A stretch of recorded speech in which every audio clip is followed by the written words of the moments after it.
नमस्कार मित्रांनो, मी श्री U.D. पाटील, सहाय्यक प्राध्यापक, भूगोल विभाग, कला वाणिज्य व विज्ञान महाविद्यालय पलूस आपलं स्वागत करीत आहे. आपण BA भाग 3 सेमिस्टर 6 मधील विद्यार्थी भूगोल पेपर नंबर 11 नागरी भूगोलाचा आपण अभ्यास करीत आहोत. नुकताच आपण BA भाग 3 सेमिस्टर 5 चा अभ्यास पूर्ण केलेला आहे आणि आपण आता BA भाग 3 सेमिस्टर 6 चा अभ्यास करीत आहोत. यामध्ये मित्रांनो, आपण 5 ला पेपर नंबर 7, 8, 9 अभ्यासले आणि आता 6 मध्ये geography paper number 10 economic geography आणि geography paper number 11 urban geography आपण अभ्यासणार आहोत. यानंतर 12 ला आपण पेपर नंबर जो 12 आहे, जॉग्राफी पेपर नंबर 12, तो मित्रांनो आहे पॉलिटिकल जॉग्राफी. तर या सेमिस्टरला जे आपण 3 पेपर अभ्यासणार आहोत त्याच्यामध्ये पेपर नंबर 10 आहे geography paper number 10 economic geography, तो S.T. पाटील सर आपल्याला शिकवतील. अर्बन जॉग्राफी जो आहे पेपर नंबर 11 तो मी आपल्याला शिकवेन आणि पॉलिटिकल जॉग्राफी पेपर नंबर 12 आहे तो आपले head doctor captain S.M. Kamble sir आपल्याला शिकवतील. हेही या माध्यमातून मी आपल्याला सांगित आहे. मित्रांनो, आपण सिलेबसच्या संदर्भात जो नवीन सिलेबस शिवाजी विद्यापीठाच्या भूगोल अभ्यास मंडळानं 2020 मध्ये तयार केलेला आहे आपल्यासाठी, त्यामध्ये काही ऑप्शनसुद्धा आहेत. आपल्याला फक्त माहीत असावं म्हणून मी आपल्याला सांगतोय सिलेबसमधील ऑप्शन्स. तर इकॉनॉमिक जॉग्राफी पेपर नंबर 10 ला कोणत्याही प्रकारचा ऑर पेपर नाही आहे, म्हणजे ऑप्शन पेपर नाही आहे. तर तो कंपल्सरी सारखाच पेपर आहे, अर्थात जॉग्राफी ऑप्शनल पेपर आहे परंतु त्याला ऑर पेपर नाही आहे. आणि अर्बन जॉग्राफी पेपर नंबर जो 11 आहे जो मी शिकवणार आहे त्याला एक मित्रांनो ऑर पेपर आहे. त्याचं नाव आहे regional planning and sustainable development. याचा अर्थ होतो की प्रादेशिक नियोजन आणि शाश्वत विकास, असा हा पेपर नंबर 11 अर्बन जॉग्राफी, ज्याला आपण नागरी भूगोल म्हणतो, त्याला ऑर आहे. मात्र या दोनपैकी आपण एकच आपल्याला घेता येतो म्हणून आपण अर्बन जॉग्राफी, ज्याला नागरी भूगोल पेपर नंबर 11 आपण निवडलेला आहे. त्याच्यानंतर पॉलिटिकल जॉग्राफी पेपर नंबर 12 याला एक मित्रांनो ऑर पेपर आहे. त्याचं नाव आहे geography of health and well-being.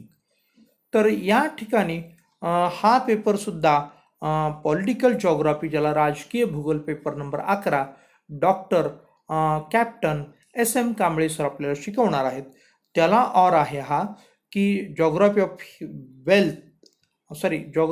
Health, म्हणजे आपण आरोग्य भूगोल आणि वेलबिईंग असा जो पेपर आहे तर त्याला आपण ऑप्शनचा पेपर आहे जो राजकीय भूगोल किंवा पॉलिटिकल जॉग्राफीला ऑर पेपर आहे. परंतु या दोन पेपरपैकी आपण एकच पेपर शिकणार आहोत, तो म्हणजे राजकीय भूगोल. याशिवाय जर आपण स्वतः कोणी सेल्फ स्टडी करून हे पेपर अभ्यासून जर तुम्ही पेपर देणार असाल तर ते विद्यापीठ निश्चितपणे ग्राह्य धरेल आणि तुम्हाला तशी एक्झामसुद्धा मित्रांनो देता येईल.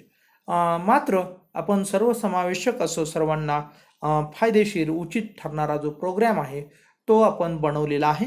त्याच्यामध्ये economic geography paper number 10 S.T. Patil sir शिकवतील, urban geography paper number 11 U.D. Patil sir म्हणजे मी स्वतः तो शिकवेन, आणि पॉलिटिकल जॉग्राफी पेपर नंबर 12 जो ज्याला आपण राजकीय भूगोल असं म्हटलेलं आहे ते doctor captain S.M. Kamble sir आपले जे जॉग्राफीचे हेड आहेत ते आपल्याला शिकवतील. तर अशा पद्धतीनं या सेमिस्टरला आपल्याला पेपर किती आहेत तर 3 पेपर जॉग्राफीचे आहेत.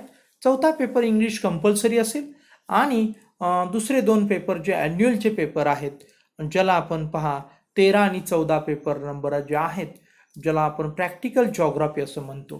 तर हे 13 आणि 14 पेपर आपल्याला ॲन्युअलचे पेपर आहेत, तेही यासोबतच आपल्याला अभ्यासायचे आहेत.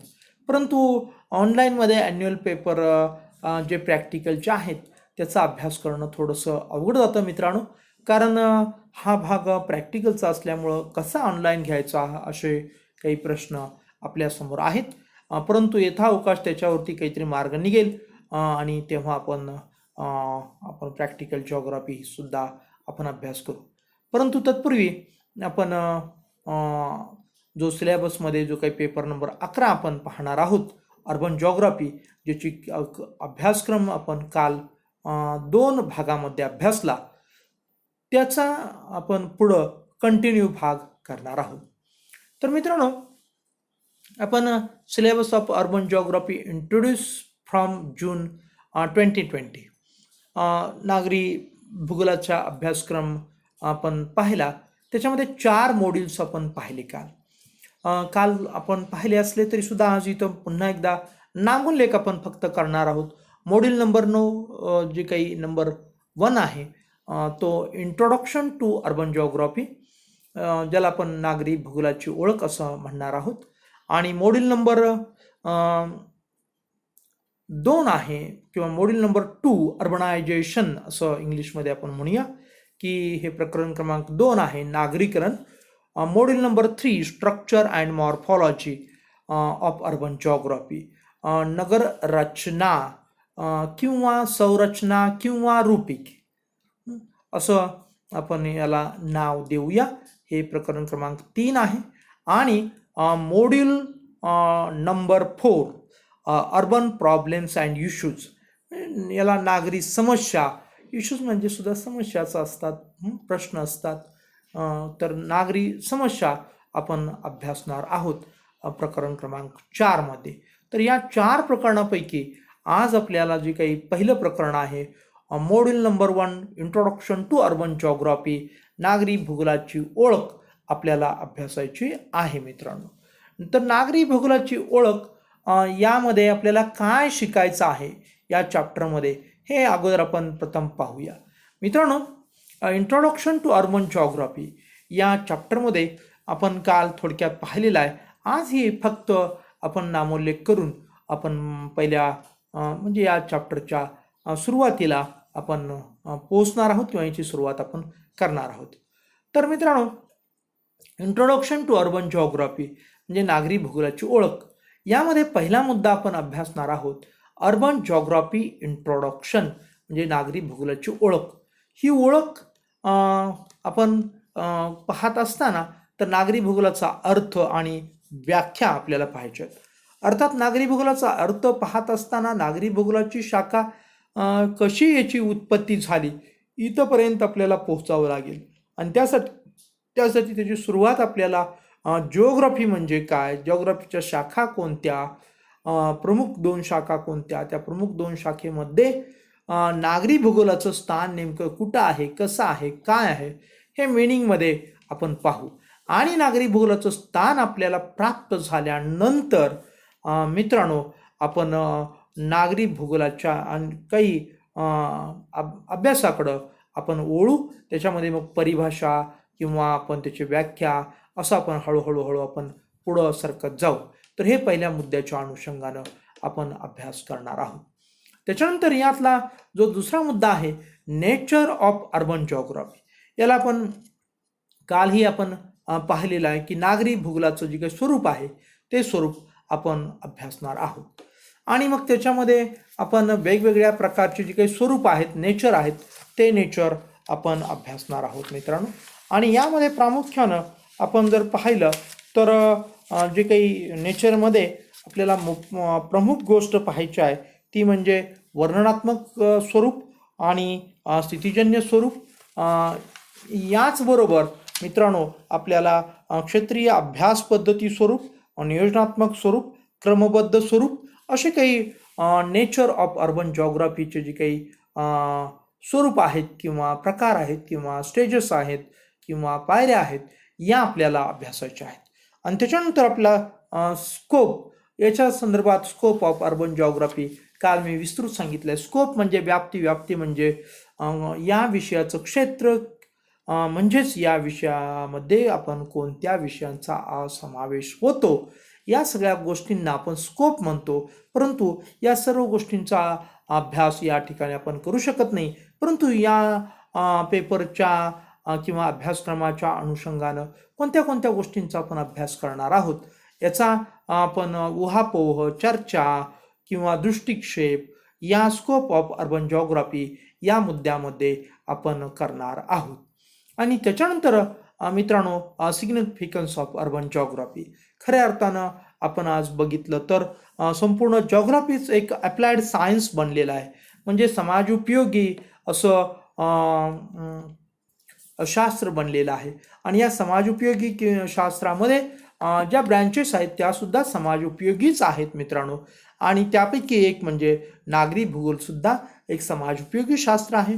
आणि मग या शास्त्राचं नेमकं काय महत्त्व आहे तेही या चॅप्टरमध्ये आपण समजून घेणार आहोत. तर या चॅप्टरमध्ये काय अभ्यासायचं, पुन्हा एकदा या ठिकाणी आपण चर्चा केलेली आहे. मग आपण मित्रांनो सुरुवात करूया की नागरी भूगोल. या ठिकाणी आपण जो चार्ट पाहत आहात, या चार्ट मध्ये आपल्याला नागरी भूगोल लाल रंगामध्ये, रेड कलरमध्ये आपल्याला दिसतं. पहा, हे नागरी भूगोल आपल्याला उठून दिसतं. तर ही जी काही नागरी भूगोलाची शाखा आहे, ही कशी निर्माण झाली इथपर्यंत आपल्याला पोहोचायचं आहे. आणि हा थोडक्यात उहापोह आपल्याला करायचा आहे. हा जो चार्ट आहे मित्रांनो, हा चार्ट तुम्हाला FY, SY, TY असं तुम्ही जॉग्राफीचे जे काही पेपरचा अभ्यास करता, FYला 2 पेपरचा अभ्यास करता, SYला आपण 4 पेपरचा अभ्यास करता, आणि आपण जर TYला जर आपण बघितलं तर 6 पेपरचा अभ्यास करता. 6 आणि 4 आणि 2 असे 12 पेपरचा अभ्यास करता. आणि नंतर आपण जे प्रॅक्टिकलचे पेपर आहेत त्याला जरा बाजूला ठेवूया. 12 पेपर्सचे 12 गुण या चार्टमध्ये लपलेले आहेत. समजते का तुम्हाला? पहा, उदाहरणार्थ पहा की तुम्हाला ऑब्जेक्टिव्हला प्रश्न विचारले जातात, त्यामध्ये साधारणपणे नागरी भूगोल ही कोणत्या खालीलपैकी कोणत्या भूगोलाची शाखा आहे असं विचारलं जाईल. मग पर्याय त्यामध्ये दिले जातील अजैविक भूगोल, जैविक भूगोल, मानवी भूगोल, यापैकी नाही. मग तुम्हाला उत्तर साहजिकच लिहायचं आहे मानवी भूगोल. अशा प्रकारे जेवढे जेवढे पेपर मी तुम्हाला पेपरची नावं सांगितली 12, आणि IDS मध्ये एक पेपर 2 पेपर आहेत तुम्हाला SYला, तर त्याला आपण पर्यटन भूगोल असं म्हणतो. तर ते 2 म्हणजे असं 13-14 पेपरमध्ये मिळून किमान 12-13 मार्क्स तरी या चार्टवरती आहे. कारण हे प्रत्येक पेपर म्हणजे या चार्टमधली एक शाखा आहे, लक्षात घ्या. आणि त्या शाखेचा आपण अभ्यास करीत आहोत. आणि तो शाखेचा अभ्यास करीत असतानाच मग अशाच प्रकारचे प्रश्न विचारले जातात. उदाहरणार्थ पहा की SYमध्ये आपण पाहिलं की साधन संपत्ती भूगोल. साधन संपत्ती भूगोल खालीलपैकी कोणत्या भूगोलाची शाखा आहे असा प्रश्न त्या ठिकाणी विचारला जाईल. किंवा तुम्हाला आता अनेक इतरही काही विषय आहेत. उदाहरणार्थ पर्यटन भूगोल. पर्यटन भूगोल ही खालीलपैकी कोणत्या भूगोलाची शाखा आहे. अशा प्रकारचे अनेक प्रश्न मित्रांनो निर्माण होतात, आणि त्या सर्व प्रश्नांची उत्तरं तुम्हाला द्यायची आहेत. किंवा आता याच सेमिस्टरमध्ये पहा ना की राजकीय भूगोल. राजकीय भूगोल खालीलपैकी कोणत्या भूगोलाची शाखा आहे असा प्रश्न तुम्हाला विचारला जाईल, जो पेपर तुम्हाला डॉक्टर SM कांबळे सर शिकवणार आहेत.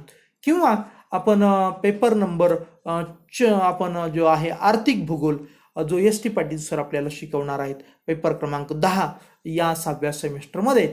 तर आर्थिक भूगोलाच्या संदर्भात प्रश्न येऊ शकतो की आर्थिक भूगोल ही खालीलपैकी कोणत्या भूगोलाची शाखा आहे.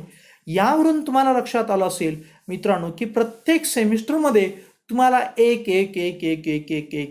मार्क्स मिळवून देणारा हा चार्ट किंवा तक्ता आहे असं म्हटलं तर चुकीचं ठरणार नाही. तुम्हाला संपूर्ण डिग्रीमध्ये तुमच्या जॉग्राफीच्या जे काही स्पेशल जॉग्राफी विषय घेणारे जे काही मुलं आहेत त्या मुलांना एकूण तुमचे जे काही ॲग्रिगेट स्कोअर आहेत त्या ॲग्रिगेट स्कोअरमध्ये आपल्याला 10-12 मार्क्स या एका चार्ट मुळे आपल्याला प्राप्त होणार आहेत.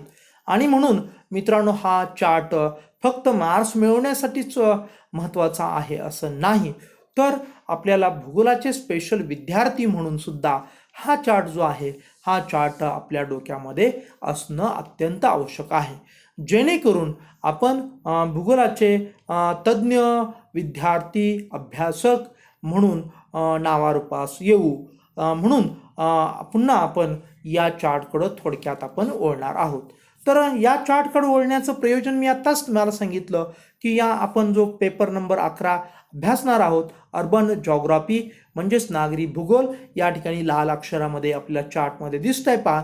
तर हा लाल अक्षरातील नागरी भूगोलाची पर्यंत आपल्याला पोहोचण्यासाठी या संपूर्ण भूगोलशास्त्राचा थोडक्यात वहापोह किंवा चर्चा आपल्याला करणं अत्यंत आवश्यक आहे.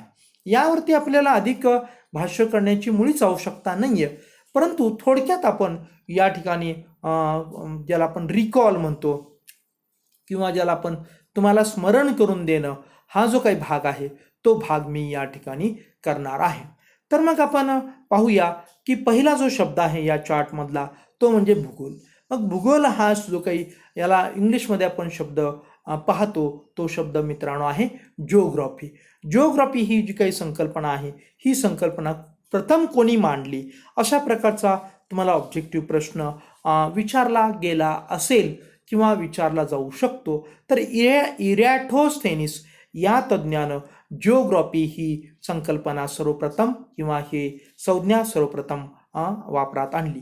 मग यालाच आपण जिओग्राफी ह्या जी काही संज्ञा आहे या संज्ञेची फोड जर आपण केली तर जिओ म्हणजे अर्थ आणि ग्राफी म्हणजे वर्णन, तर पृथ्वीचं वर्णन करणारं शास्त्र म्हणजे जिओग्राफी. आणि मराठीमध्ये हा शब्द आहे भूगोल. भू म्हणजे आपण भूमी किंवा पृथ्वी आणि गोल म्हणजे अभ्यास किंवा वर्णन, या पृथ्वीचं वर्णन करणारं शास्त्र म्हणजे भूगोल. अशा प्रकारे मराठी इंग्लिश असे दोन्ही अर्थ या ठिकाणी आपण पाहिलेले आहेत. सुरुवातीच्या काळामध्ये किंवा अजून सुद्धा या भूगोलावरती खूप अन्याय होतो असं आपल्याला चित्र पाहायला मिळतं.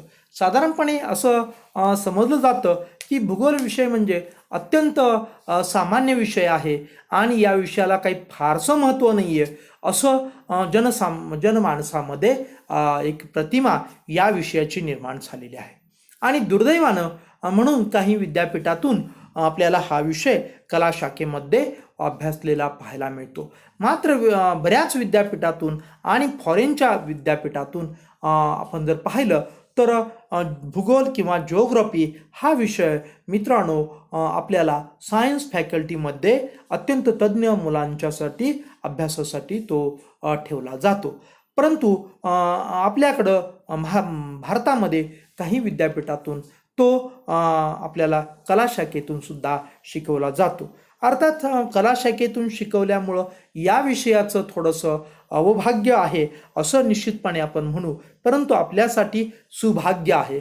याचं कारण असं मित्रांनो की तुम्ही कला शाखेतले विद्यार्थी आहात आणि कला शाखेतले विद्यार्थी असून सुद्धा भूगोलला हा विषय जर स्पेशल विषय तुमचा असल्यामुळं निश्चितच तुम्ही विज्ञानाचा अभ्यास करीत आहात आणि त्याचा फायदा तुम्हाला असा पुढं होतो की तुम्ही जो PG कोर्सेस असतात ज्याला आपण पोस्ट ग्रॅज्युएशन असं म्हणतो की हे ग्रॅज्युएशन पूर्ण झाल्यानंतरचा जो आपण पदव्युत्तर अभ्यासक्रम असतो त्यामध्ये प्रवेश घ्याल तेव्हा तुम्हाला ज्याला आपण म्हणतो पोस्ट ग्रॅज्युएशन MA बाकीच्या विषयांना मूल्य जातात, तर तुम्ही MSc ला जाता.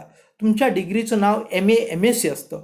त्या एम ए प्युअर एम एमध्ये हा विषय असत नाही, तर एम एस सीमध्ये असतो आणि म्हणून तिथं डिग्री तुम्हाला M A M S C अशी प्राप्त होऊन जाते. हे खास वैशिष्ट्य आपल्याला सांगता येतं. म्हणजे पुन्हा एकदा तुम्हाला सायन्सकडे वळता येतं. इतकंच नाही मित्रांनो, तुमच्यापैकी काही लोक अत्यंत विद्वान असतील, अत्यंत हुशार असतील, तर एम ए नंतर काही एम टेकचे कोर्सेस, मग ते GIS मध्ये असेल किंवा रिमोट सेन्सिंगमध्ये असेल किंवा इतरही काही शाखांच्यामधून तुम्ही एम टेक करू शकाल.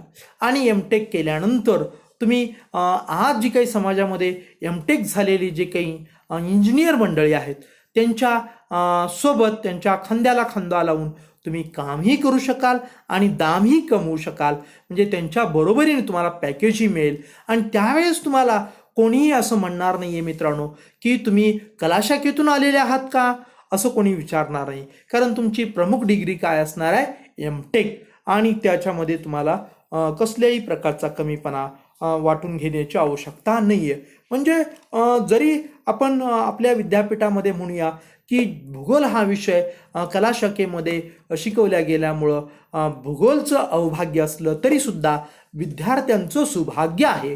कारण विद्यार्थी पुन्हा एकदा त्या विद्यार्थ्यांची नाळ जी आहे ही मित्रांनो विज्ञानाशी जोडली जाणार आहे.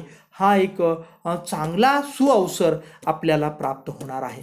आणि म्हणून मित्रांनो मी तुम्हाला मुद्दाम हे विश्लेषण करून सांगतोय, आपल्याकडे वेळ नसताना सुद्धा सांगतोय. म्हणून मी मित्रांनो सांगतो की अजूनसुद्धा तुमच्या जीवनाला चांगला टर्निंग पॉईंट देण्यासाठी तुम्ही जर सजग बनलात आणि जर कंबर कसून अभ्यासाच्या नादाला लागलात तर पुन्हा एकदा तुमच्या जीवनामध्ये निश्चितपणे चांगल्या प्रकारे 4 चांद लागू शकतात आणि आपण चांगल्या प्रकारे आपलं जीवन उज्ज्वल बनवू शकाल. अशी ही एक भूगोलशास्त्र ही एक शाखा आहे. हे भूगोलाचा परिचय करून देताना मी तुम्हाला आज या ठिकाणी मुद्दाम सांगित आहे. प्रत्यक्ष भेटीमध्ये जर शिकवण्याचा मला लाभ मिळाला असता मित्रांनो या वर्षीच्या मुलांना, तर मी आणखीन अधिक चर्चा किंवा प्रतिवर्षांचा जो की मागील अनेक वर्षांचा आम्ही अनुभव असाही पाहिलेला आहे की या संदर्भात आम्ही जेव्हा माहिती सांगतो तेव्हा मुलं अधिक जिज्ञासू बनतात, अधिक माहिती घेतात आणि निश्चितपणे आपल्या ज्ञानामध्ये अधिक भर टाकतात. आणि त्यातील काही मुलं आपलं जे काही भविष्यकालीन जे भाग्य आहे ते भाग्यसुद्धा उजळून टाकतात किंवा टाकलेलं आहे असं आम्ही पाहतो. तेव्हा जर आपल्या मनामध्ये या संदर्भात काही जिज्ञासा निर्माण झाली असेल तर निश्चितपणे तुम्ही आपल्या व्हॉट्सअप ग्रुपद्वारा किंवा तुम्ही माझ्या ईमेलद्वारा किंवा तुम्ही माझ्या फोन नंबरद्वारा माझ्याशी संपर्क करू शकता. TYBAचे आपण विद्यार्थी संख्येनं अत्यंत कमी असल्यामुळं फोनवरून सुद्धा तुम्ही निश्चितपणे माझ्याशी संपर्क करू शकता. किंवा आपले जॉग्राफीचे हेड आहेत डॉक्टर SM कांबळे सर, आपले जॉग्राफीचे तज्ज्ञ प्राध्यापक आहेत श्री ST पाटील सर, यांच्याशी आपण संपर्क करू शकता. तो मग कोणत्याही माध्यमातून आपण संपर्क केलात तर आम्ही सर्व प्राध्यापक तुमचं स्वागत करू आणि तुमच्या जिज्ञासांची जी काही पूर्ती आहे ती पूर्ती करण्याचा प्रयत्न आम्ही करू आणि तुम्हाला आम्ही अधिक मार्गदर्शन करू आणि तुम्ही निश्चितपणे या गोष्टीचा लाभ उठवायचा आहे आणि भविष्यात तुम्ही तुमचं आयुष्य उज्ज्वल बनवायचं आहे. तर अशा हा जो भूगोल विषय आहे हा भूगोल विषय सुरुवातीच्या काळामध्ये अत्यंत असामान्य होता की ज्याच्यामध्ये फारसं ज्ञान नव्हतं, फक्त वर्णन होतं किंवा फक्त शब्द होते असं म्हटलं तरी सुरुवातीच्या काळामध्ये चालेल. कारण शब्द म्हणजे अशा अर्थानं की भूगोलामध्ये अनेक गावांचा समावेश, अनेक नद्यांचा समावेश, अनेक पर्वतांचा समावेश, अनेक जंगलांचा समावेश, अशा नैसर्गिक गोष्टींचा समावेश या भूगोलामध्ये केला जायचा आणि मग त्या ठिकाणी फक्त त्यांची नावं असायची आणि म्हणून अनेक खंडांचा समावेश केला जायचा, उपखंडांचा समावेश केला जायचा आणि त्यांची नावांचा उल्लेख असायचा. आणि नंतर कालांतरानं भूगोलाचा जो काही अभ्यास आहे हा अभ्यास थोडासा बदलत गेला आणि त्याचं चित्र मित्रांनो बदललं. त्याचं चित्र असं झालं की आपल्याला सांगायला आनंद वाटतो की भूगोलाचा विकास झाला म्हणा ना आणि मग त्याच्यामध्ये आपल्याला भूगोलामध्ये वर्णन सुरू झालं आणि मग वर्णन सुरू झाल्यानंतर मग सर्व जे काही सभोवतालचं पर्यावरण आहे किंवा भौगोलिक घटक आहे, ज्याला नैसर्गिक घटक आपण म्हणू शकता किंवा प्राकृतिक घटक असंही आपण म्हणू शकता, त्या सर्व घटकांचं वर्णन सुरू झालं. मग ती नदी असेल, ओहोळ असेल, ओढा असेल, नाला असेल किंवा नैसर्गिक वनस्पती असतील, नैसर्गिक वनस्पतींचा समूह म्हणजेच वन असतील किंवा त्याला इंग्लिशमध्ये आपण फॉरेस्ट रिजन असेल, या सर्वांचं वर्णन सुरू झालं मित्रांनो. त्याचबरोबर पहा, या वनांच्या मध्ये असणारी जी काही भौगोलिक पर्यावरण, ज्याला आपण म्हणतो की प्राणी, सूक्ष्म जीव यांचं सुद्धा किंवा त्या ठिकाणचं असणारं हवामान यांचं सुद्धा वर्णन मित्रांनो सुरू झालं. आणि हळूहळू जर पाहिलं तर अनेक भौगोलिक घटकांचं वर्णन, जसं मी तुम्हाला सांगितलं, हवा, पाणी किंवा हवामान, प्राणी, वनस्पती, याचबरोबर मित्रांनो की आपण भूपृष्ठ रचना, भूगर्भ रचना किंवा सागर यासारख्या गोष्टींचं सुद्धा वर्णन या आपल्याला भूगोलशास्त्रामध्ये झालेलं आपल्याला पाहायला मिळतं. याचबरोबर मातीचं वर्णन सुरू झालं, याचबरोबर खनिजांचं वर्णन सुरू झालं. हे सर्व वर्णनाने भूगोल भरत गेला. याचबरोबर प्राण्यांचं सुद्धा वर्णन, आणि प्राण्यांच्या मध्ये जो बुद्धिमान प्राणी आहे तो माणूस, या मानवाचं सुद्धा वर्णन या भूगोलामध्ये सुरू झालं. म्हणजे भूगोलाचं जे काही नामावलीचा स्वरूप असं जे काही स्वरूप होतं ते स्वरूप पाठीमागं पडलं आणि भूगोलाला एक वर्णनात्मक स्वरूप प्राप्त झालं. आणि वर्णनात्मक स्वरूप प्राप्त झाल्यानंतर मित्रांनो भूगोलामध्ये आपल्याला पाहायला मिळतं की खूप असं जे काही आहे वर्णन आहे ते वर्णन वाढत गेल्यानंतर एक खिचडी झाली, ज्ञानाची खिचडी. इतकं ज्ञान खचाखच भरलं की आपण कल्पना करू शकत नाही, इतकं ज्ञान भरलं. आणि त्यामध्येच मानवाच्या आश्चर्यकारक असा एक मानवाकडं जो काही गुण आहे मानव या प्राण्याकडं, तो म्हणजे मानवाची बुद्धी. या मानवाच्या बुद्धीच्या जोरावरती मानवानं स्वतःचा असणारा जो काही समाज आहे, हा समाजाचं वर्णन आपल्याला केलेलं पाहायला मिळतं. आणि समाजाचं वर्णन करत असताना मानवाच्या बुद्धीचा आविष्कार त्या ठिकाणी लक्षात आला. आणि मग मानवी समाज कुठं राहतो, मग वसाहतीमध्ये राहतो, वसाहत करून राहू लागला. वसाहतीमध्ये पुन्हा मग ग्रामीण वसाहती आल्या, पुन्हा मग शहरी वसाहती आल्या. त्या वसाहतीमधून मानवानं जो काही इतिहास घडवला किंवा काही राजकारण मानव करू लागला, काही आर्थिक ॲक्टिव्हिटीज करू लागला, मग त्या आर्थिक ॲक्टिव्हिटीज साधनसंपत्तीवरती अवलंबून होत्या. अशा अनेक गोष्टींचं आपण त्या ठिकाणी जर पाहिलं तर मानव हा क्रिया करत गेला. आणि त्या क्रियांची सुद्धा दखल या वर्णनामध्ये भर पडत गेली. आणि मग सगळ्या भौगोलिक किंवा नैसर्गिक किंवा प्राकृतिक या घटकांच्या वर्णनाबरोबरच आपण पाहिलं की मानवी वर्णनसुद्धा आश्चर्यकारक त्या ठिकाणी आपल्याला वाटू लागलं किंवा त्याची भर पुष्कळ पडलेली आपल्याला पाहायला मिळाली. आणि मित्रांनो मग भूगोलाचं जे काही स्वरूप आहे, या स्वरूपाचं वर्णनात्मक स्वरूप आहे, हे अत्यंत खिचडी होऊन गेलं किंवा याच्यामध्ये खूप असं ज्ञान खचाखच भरलं गेलं. परंतु याचा आपल्याला किंवा आपल्याला म्हणण्यापेक्षा सामान्य अभ्यासकांना याचा गोंधळ त्याच्या मनामध्ये निर्माण झाला. त्याला हे ज्ञान विशेषतः उपयोगी पडेना, कारण ही सगळी खिचडी झाली आणि या ज्ञानाचा त्याला फारसा फायदा होईना. आणि मग सामान्य जनांना या ज्ञानाचा फायदा करून देण्यासाठी वर्णनात्मक भूगोल हे जे काही भूगोलाचं स्वरूप आहे, यातून बाहेर पडण्यासाठी तज्ज्ञ लोकांनी प्रयत्न केला. आणि तज्ज्ञ लोकांनी याच्यावरती चिंतन केलं, मनन केलं, विचार केला. आणि मित्रांनो त्यांनी असा यातून मार्ग काढला की ही जी काही खिचडी आहे, हे संपूर्ण ज्ञान आहे, या ज्ञानाचं आपण सॉर्टिंग करायला पाहिजे. म्हणजेच काय करायला पाहिजे की हे ज्ञान आपण हळूहळू वेगळं करायला पाहिजे. आणि हे ज्ञान वेगळं केलं तरच मित्रांनो काय होणार आहे की हे जे काही जनसामान्य आहे किंवा सामान्य विद्यार्थी आहे, तो विद्यार्थी या भूगोलाच्या ज्ञानाचा लाभ घेणार आहे असं तज्ज्ञांच्या लक्षात आलं. आणि त्यांनी मग या भूगोलाला प्रमुख 2 ज्ञानशाखांमध्ये विभागायचं ठरवलं. आणि त्या प्रमुख 2 ज्ञानशाखा म्हणजे प्राकृतिक भूगोल आणि मानवी भूगोल. तर या ठिकाणी आपण आता वेळ संपत असल्यामुळं आपण मित्रांनो थांबणार आहोत. परंतु पुढच्याच तासाला हाच धागा आपण पकडून पुढंही आपण जाणार आहोत. धन्यवाद.